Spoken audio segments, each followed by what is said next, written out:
propaganda is the most important part of war. If you can control how your population thinks and feels, you can garner sympathy for more and often worse and brutal war.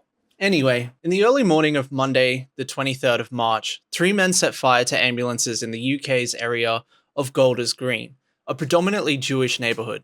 The ambulances belonged to a Jewish charity.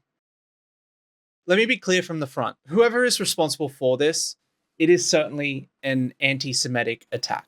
However, after the attack, the media immediately began pointing to Iran. Given the ongoing war launched by the US and Israel, this isn't surprising.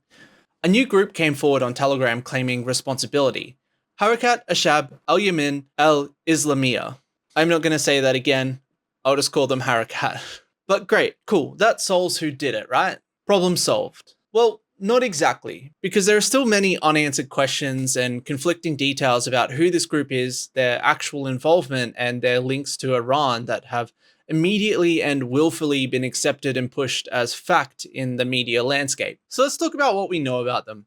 Harakat Ashab al-Yamin al-Islamiyya, which roughly translates to the Islamic movement of the Companions of the Righteous, appears to have popped up on the 9th of March this year, just over 2 weeks ago, claiming responsibility for several attacks across Europe. In the media, the oldest attribution to this group is found in Israeli newspapers immediately after a synagogue arson attack, where it was used to attack the Netherlands for joining South Africa's ICC case.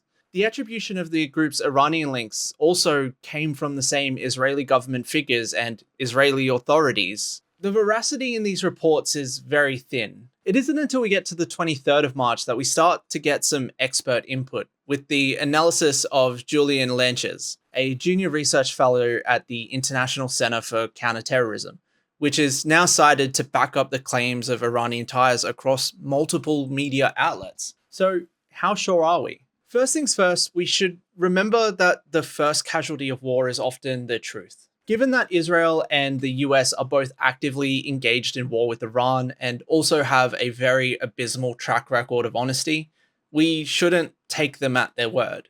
And to this, it looks like they haven't provided any evidence, at least publicly, to support their claim. Nor does it look like the UK police in particular are swayed, at least for the moment, with the suspicion of the UK police being that this is a hate crime instead of a terrorist threat.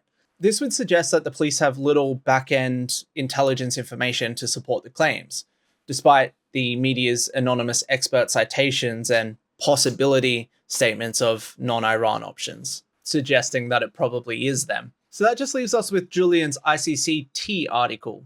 That should be good, right? Well, my first concern is the speed at which this article was produced. Although there is no definitive time of posting, it was posted the same day as the UK attack.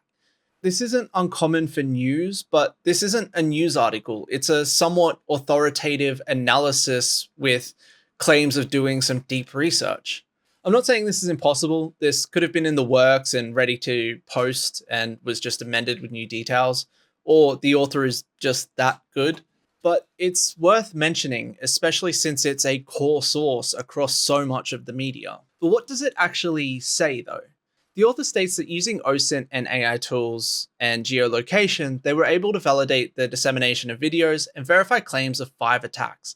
And they were also able to dispel another in Greece as disinformation by the same group. This dissemination was reportedly via X and 4 Arabic language Telegram channels, 2 related to Iraqi pro-Iranian militias, and 2 that are described as pro-Iranian and pro-Russian propaganda news outlets. They point to timestamps between the attacks and the posting of the video that makes a point to the legitimacy, and I have to take their word for that. There are no screenshots provided, and I haven't found any I could verify, and that certainly is a very good point of legitimacy. But they also make some note of some very interesting issues.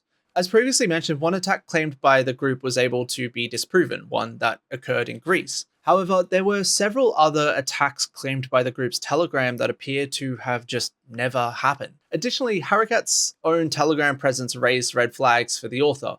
Accounts with tiny followings created days before attacks, with misspelled Arabic names that suggest machine translation rather than native speakers. Further, they identify issues with the videos with linguistic errors, imagery, and misspelling of multiple Arabic words, most notably Islamic, which I find to be both funny and a very big red flag. They then go back to point this to the evidence and scope of Iranian hybrid warfare, but don't make any genuine ties, instead implying consistency with hybrid warfare tactics like the hiring of disposable agents. But consistency isn't deterministic. In fact, nothing in this article is particularly deterministic.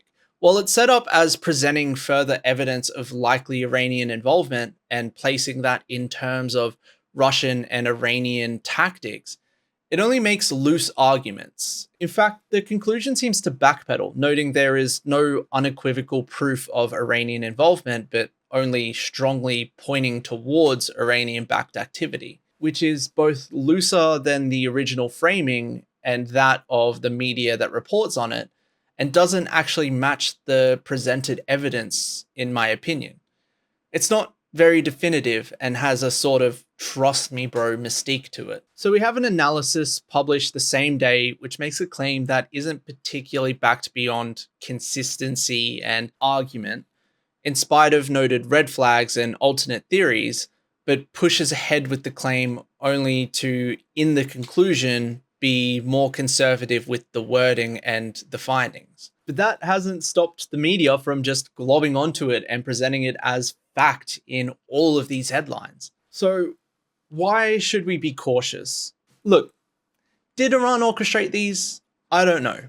Maybe, probably even. What is considerably missing though from the analysis being pushed is, why would they? They've got the US by the balls in an unpopular war. It seems like a big self-own to go do these sorts of attacks that only strengthen European support for the war.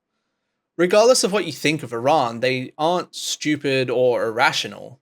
That should always be considered before buying into these kinds of narratives that rely on what's called Orientalism, the idea that people outside of the West are backward savages that generally only care about blood and killing and aren't very smart or don't think ahead.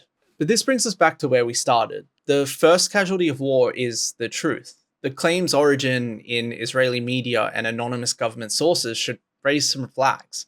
I'm not saying this is Mossad or a false flag. It could well be Iran's doing or act as sympathetic to Iran or against the West. What I am saying is that we should be extremely wary of the veracity of the claim and who's making them and what their goal is.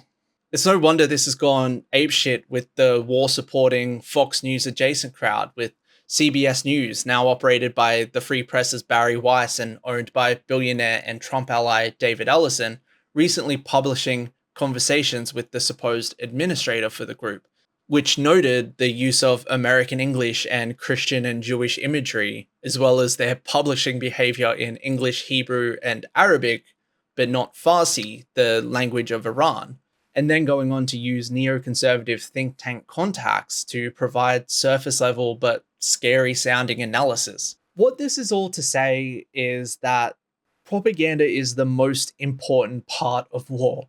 If you can control how your population thinks and feels, you can garner sympathy for more and often worse and brutal war. Anyway, like, subscribe, and check the sources.